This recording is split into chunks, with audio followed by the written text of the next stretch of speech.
ओम शांति 18/1/2023। आज की मुरली चिंतन। हमने भविष्य अर्थात फ्यूचर के लिए बाप से सौदा किया है कि देह सहित जो कुछ भी कखपन है वह सब कुछ परमात्मा बाप को अर्पण कर देंगे। फिर भविष्य में फ्यूचर में हम उसके बदले परमात्मा बाप से सब कुछ लेंगे। ये दुनिया का सबसे अच्छा सौदा है और फ़ायदा है कि इससे हमारा बाप की तिजोरी में सब कुछ सेफ हो जाता है और अपार खुशी में भी रहते हैं कि अभी हम थोड़े समय बाद राजधानी में होंगे और वहाँ हम एवर हेल्थी एवर वेल्थी रहेंगे। शिव बाबा को सारा दिन याद हमें आत्म अभिमानी होकर करना है। हम लाइट हाउस हैं तो हमारी बुद्धि में सुदर्शन चक्र सारा दिन उठते बैठते फिरता रहे। हम लाइट हाउस हैं तो हमारी बुद्धि में सुदर्शन चक्र सारा दिन उठते बैठते फिरता रहे। एक आंख में शांति धाम हो और एक आंख में सुख धाम हो। जब कोई रास्ते में मिले उसे बताना है ये दुख धाम है, आओ हम आपको शांति धाम और सुख धाम का रास्ता बताएं। दिन रात यही धुन रहे। योग की ताकत रहेगी, किसी को थोड़ा सा समझाएंगे वह समझ जाएंगे। बाप को भी याद करना है, शांति धाम को भी याद करना है और मलिकियत प्रॉपर्टी स्वर्ग धाम को भी याद करना है। परफेक्ट बनने में एक ही रुकावट है, वो है देह अभिमान अर्थात अपने को शरीर समझना। ये हमें आगे नहीं बढ़ने देता है, इसलिए शरीर को भूलना है, अपने को आत्मा समझना है। जितना हम याद की यात्रा में रहेंगे उतना खुशी का पारा चढ़ता जाएगा। हमें कदम कदम पर श्रीमत पर चलना है, नहीं तो माया गिराती रहेगी। वैल्यूएबल हीरे जवाहरात जो होते हैं उनको सेफ्टी के लिए बैंक में रखते हैं।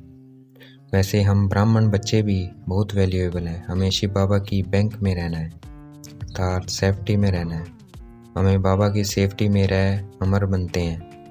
इस वक्त काल पर विजय पा रहे हैं और शिव बाबा की सेफ्टी में ऊंची पोजीशन पाने का पुरुषार्थ कर रहे हैं। हमारी सभी मनोकामनाएं पूरी हो रही है। दूसरी तरफ मनुष्य का दुनिया में कुछ भी सेफ नहीं है। उनका धन दौलत सब कुछ खत्म होने वाला है। जितना हम परमात्मा बाप को याद करेंगे उतने हम देवताओं जैसे लवली बन जाएंगे। देवताएं लवली है तब तो उनके इस कलयुग अंत तक जड़ चित्रों को पूज रहे हैं। हमें शिव बाबा को इतना याद करना है कि अंत में शिव बाबा के सिवाय कोई याद ना आए। अपने से प्रतिज्ञा करनी है कि कोई विक्रम नहीं करना है, नहीं तो विक्रम दिल को खाते रहेंगे। योग से ही हम शुद्ध बनेंगे, फिर औरों को शुद्ध बनाएंगे। तो हमें योगी बनने और बनाने का शौक रखना है।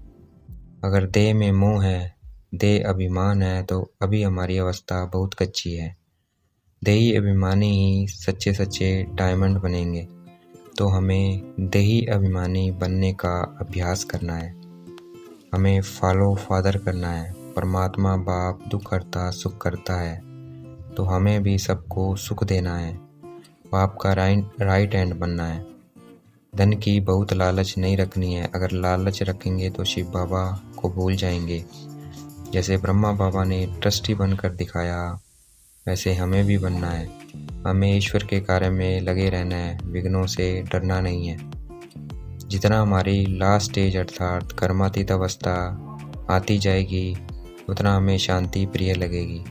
प्राप्ति में सदा उतने हमें शांति प्रिय लगेगी। शांति में सदा अतीन्द्रिय सुख की अनुभूति होगी। शांति की स्थिति पावरफुल स्थिति है।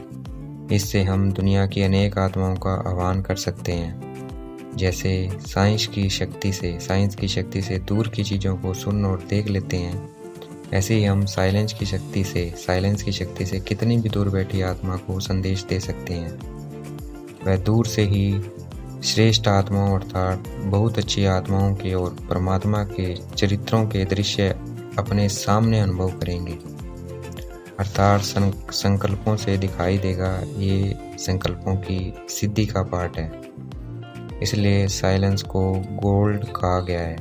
ये गोल्डन एज स्टेज है। साइलेंस की शक्ति से हमारे सब खजाने बचते हैं, अर्थात समय का खजाना, एनर्जी का खजाना और स्थूल खजाना।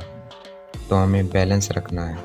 हमारे हर कर्म में, हर संकल्प और बोल, संबंध व संपर्क में बैलेंस हो।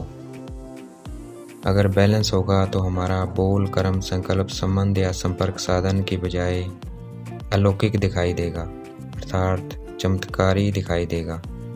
हर एक मुख से, मन से यही आवाज़ निकलेगा कि ये तो चमत्कार है। हम ब्राह्मणों को अपनी पावरफुल स्टेज पर स्थित होने का समय ज़्यादा से ज़्यादा निकालना है, क्योंकि विश्व की अधिकतर आत्माएं परमात्मा, बाप और हम इष्ट देवताओं की प्रत्यक्षता का आह्वान ज़्यादा कर रही है, और हम इष्ट देव अपने स्वभाव संस्कार को परिवर्तन करने में बहुत समय लगा रहे हैं। तो बाबा कह रहे हैं, अपनी वास्तविक स्टेज में आ जाओ, सदा फ्री रहेंगे और सिद्धि भी होगी। फ्री भी रहेंगे और सिद्धि भी होगी। जैसे साइंस के साधन कहीं से भी कंट्रोल किए जा सकते हैं, तो हमें भी अपनी साइलेंस की शक्ति से श्रेष्ठ संकल्पों से यहाँ बैठे किसी भी आत्मा की सेवा कर सकते हैं। अब हमें आवाज़ द्वारा सर्विस, स्थूल साधनों द्वारा सर्विस और आवाज़ से परे सूक्ष्म साधन, वो है संकल्पों की श्रेष्ठता, बहुत अच्छे संकल्प और संकल्प शक्ति, उस द्वारा सर्विस का बैलेंस प्रत्यक्ष रूप में दिखाना है। इन सब में बैलेंस रहेगा तो ज़्यादा मेहनत नहीं करनी पड़ेगी। आज की मुरली का वरदान, साइलेंस की शक्ति द्वारा नई सृष्टि की स्थापना के निमित्त बनने वाले मास्टर शांति देवा भव। साइलेंस की शक्ति द्वारा नई सृष्टि की स्थापना के निमित्त बनने वाले मास्टर शांति देवा भव। आज की मुरली का स्लोगन, हर आत्मा व प्रकृति के प्रति शुभ भावना रखना ही विश्व कल्याणकारी बनना है। अच्छा, ओम शांति। शुक्रिया मीठे बाबा, शुक्रिया।